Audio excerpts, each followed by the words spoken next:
what's going on, y'all? T-Bob here. And Jake as well.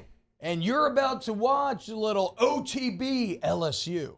We're going to give you all the latest, greatest between LSU football, baseball, women's basketball, softball, and everything in between.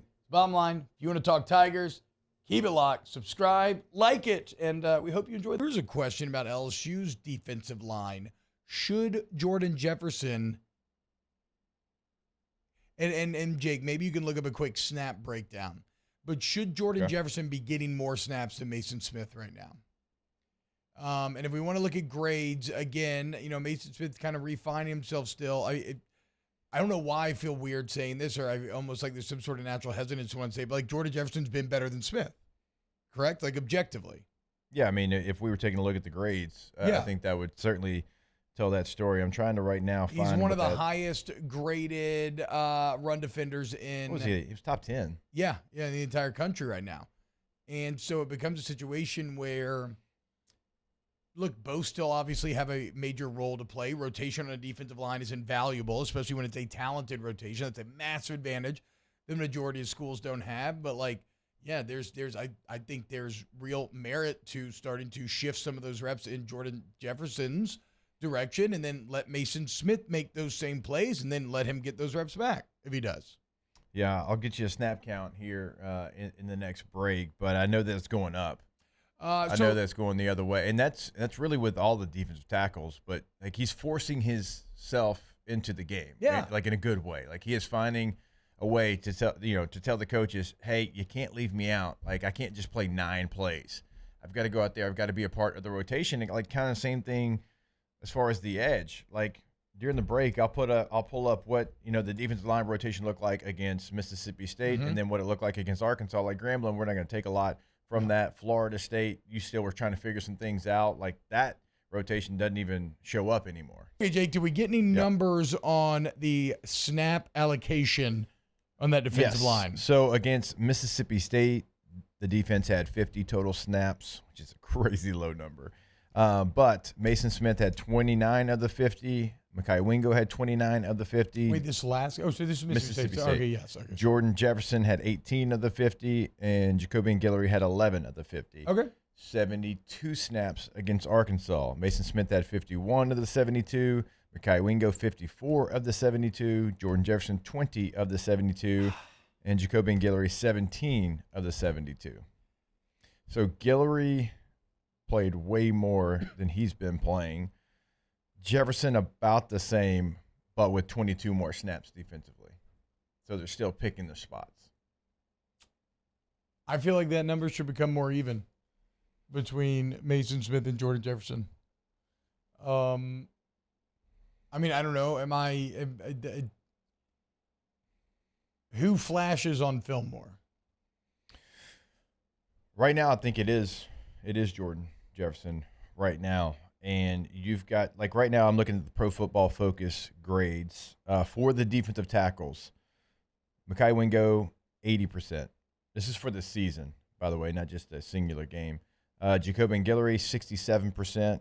Maason Smith, 60%. Yeah. Jordan Jefferson, 74%. Yeah. And so that lines up with what we've been kind of seeing and what it feels like as well. This is where it gets kind of interesting, though, boys. This kind of 5-star management come into play here, because that's a real thing. I mean, and it's not even getting into worries about like the transfer portal or like it's. Wait, can Maason Smith work his way back into the same form coming back from the injury? Again, like I'll lean on you for this discussion. I don't know this world. I've never had a major surgery like this where I had to miss time. Like when you did it, did you feel like you were the same player initially? Did it take multiple games? I don't know. It's weird because like I'd never played in college when I got hurt. Yeah. And so I just kind of, my first time playing was already post ACL. So it wasn't like, it was kind of whatever I was already used to. Yeah, I mean, again, it's like, what do we always say? Football is a meritocracy. At least it's supposed to be, right? I mean, if you're a coach and you win, we celebrate you. We crown you. You're praised. You're a legend. If you lose, you get lambasted. You run out of town. You still get paid. But And so in that same way, like when you're constructing a team, and Jake, you've been a part of locker rooms, like when the whole locker room knows that one guy is playing better than the other, but he can't get playing time, it's a weird situation. And like you want as a player to have the trust with the staff that, okay, if I do my job and I perform at a high level, then I'm going to get more opportunity. And I would like to see those Smith and Jefferson reps kind of even out to 50-50. And then who knows, maybe even a lighter snap count for Smith means a more impactful Smith as he kind of continues to come back and find a way. Yeah, I think that's really one of the things that you've kind of got to focus on. Like if you played him, you played 51 of 72. What if you played him 35 of 72?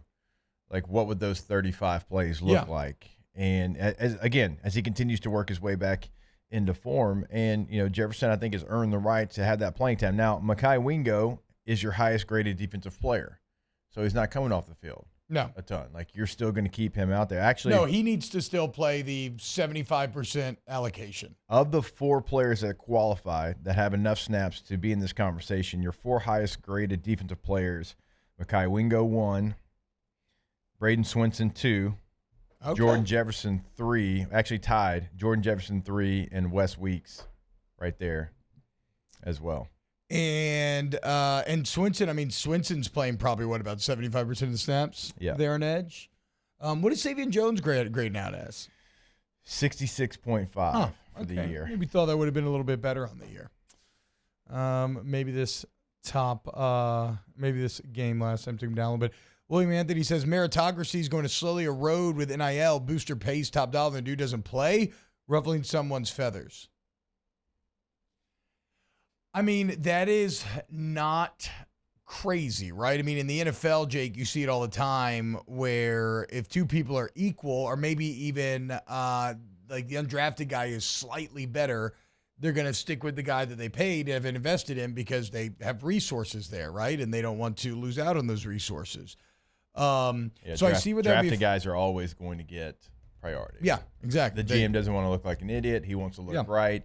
And it makes no sense, but that's what it's always going to be. No, granted, if it's like who was Pierre Thomas competing with back in the day when he signed with the Saints? Who they drafted? Antonio Pittman. Yes, if it's that situation where like PT's just clearly so much better, and this is just something that Sean Payton kind of made his name with early on, was he hammered this idea of like, I don't care where you came from or when we took you, if you are playing better, we will keep you, right? And ultimately that's what you want, like I said. I would say, though, William, to the fear of like boosters controlling playing time and all that, ultimately a strong head coach doesn't allow that, right? A strong head coach who is turning in good results can turn around and say to the booster, do you like to win?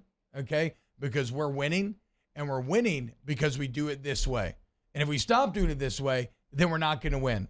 So was your money maybe wasted on this player? Yes, but look, it was spent here and it went great. It was spent here and it went great. Like, we still have to have these kinds of players to try to be the program they want to be. A weak head coach, one that's not winning as much and has to coddle a bit more, that's the head coach that I think is susceptible to having that happen. I think this is more of a situation, not that you're saying that this is poor play. I think that you have to be smart with this player. You got to see where the strengths are with this player. And also, like, there's something about earning playing time as well. Yeah. Right? Even if you feel like this player is going to continue to get better, I do think Jordan Jefferson has earned the right to get some playing time, get into that rotation a little bit more. And so that's a good thing. And when you start to look at the defensive front, it's a position, certainly on the outside, that is still moving. It's still trying to evolve into its final form. And like I think Braden Swinson's starting to make a case for himself to be out there more than he's not. Yeah. And so, like, that's Is he not right now? He's not out there? Okay, but, still not like, hey, you're out there every single snap, but he's getting to that point with the way that he's playing. And so I don't know that we get the final form of the defensive line, and maybe it's 2 games from now. Maybe it's 3 games from now. But it feels like a group. And, look, that group is always going to rotate. It's one of the most rotating position groups in all of football. But you're still looking, I think, for, okay, what's our best 4? Who is the best 4 that if the game's on the line, we got to have a play who's out there right now? I don't know that they know right now, it's Jordan Jefferson. It's Mekhi Wingo, Jordan Jefferson, Braden Swinson, and I still go Savion Jones. Yeah, for sure. And then, look, this game, I think you can, you saw Deshaun Womack, and Kelly talked about it on Monday. Womack is not ready to be an every down player yet. And it sounded like maybe mentally is what he was kind of getting at there, which makes all the sense in the world. But what you can do is just put Deshaun Womack in there on third down and tell him to go get the quarterback, right? Similar to how you used Harold Perkins last year. Just give him a very vertical slice of the playbook because he obviously has natural pass rushing ability. And the reason why we're talking about the D-line so much is because I don't think the Ole Miss offensive line looks very good. And I guess the only issue is you do need coverage to stand up much better than it did last week so that these guys can end up getting home and end up affecting the game. But, like, if Jordan Jefferson's in there and Mekhi Wingo's in there, I don't think Ole Miss is going to be able to run the ball very well. And so I would increase the snaps.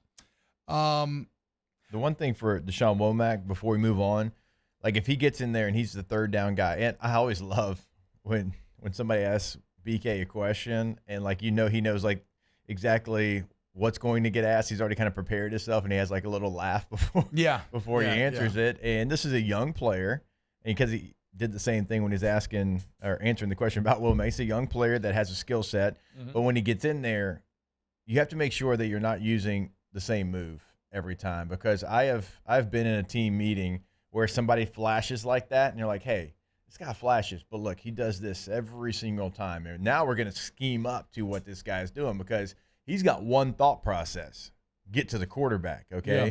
So he might lose some of his integrity and his responsibility because of that. So that's what you have to be careful when you play a young player.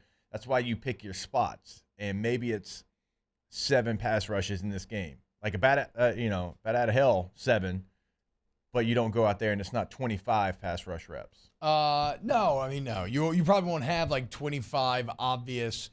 He is an obvious passing down guy, third and long when it's going to happen. I will say this: Jackson Dart can run, and Womack's, if he does have one move, the move that I saw him have success was just a beast. Beast bull rush, right? And if you're talking about trying to contain a guy, I do like a bull rush, right? You're not committing to either side. You're trying to plant that tackle in his lap, and then you kind of stay free. Like he can run too. Anytime he throws Deshaun Womack. Yeah. Anytime you throw 2 runs in there, trust me, that means something. Like he's on kickoff. He's down there covering kicks as an edge rusher. Like he can move, he can scoot. So with that being said, as a tackle, I know that as well, and that's why the bull rush is so effective. Wow, Jake, what incredible takes. I mean, those guys, they're just the best. I think so. And if you think so, again, hit the like button, subscribe, ring the bell so you get notifications when we post every single day here on OTB LSU.